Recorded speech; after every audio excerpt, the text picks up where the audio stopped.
Hello friends, welcome back to my channel Struggle and Success.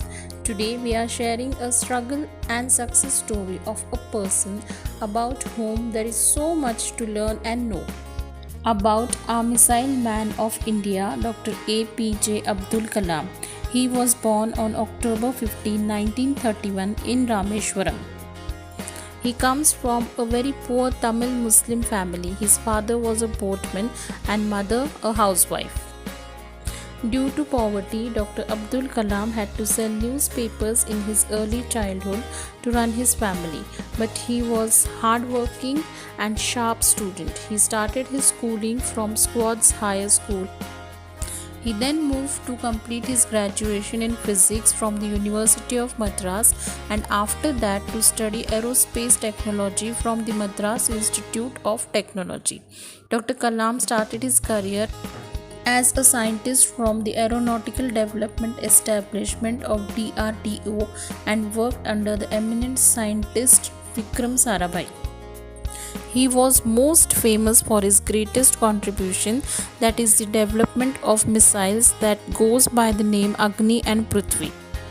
Dr. Kalam was the chief scientific advisor to the Prime Minister in 1992 when the Pokhran II nuclear tests were conducted.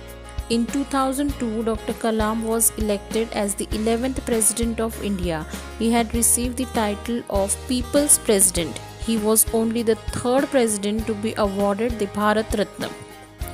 During his lifetime, Dr. APJ Abdul Kalam was not only awarded and honored by Indian organizations and committees but also by many international organizations and committees.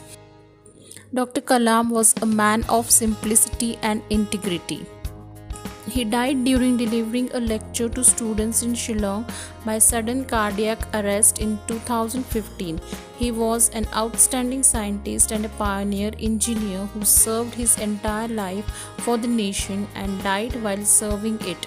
The man had the vision to make India a great country, and according to him, the youth are the real assets of the country. That's why we should inspire and motivate them. His message, especially to young people, is to have courage to think differently, courage to invent, to travel the unexplored path, courage to discover the impossible and to conquer the problems and succeed. He emphasized, dare to think different and identify a technique that sets you apart from the rest. Dr. Kalam always emphasized that you should never lose out on your humble self even if you are the head of an entire nation. No matter where life takes you, it is essential to always remain grounded and maintain humility at all times. This is why an icon like Kalam makes us shout out loud, Kalam Tujhe Salam. Friends, if you have liked the video, please do comment, subscribe and click on the bell icon.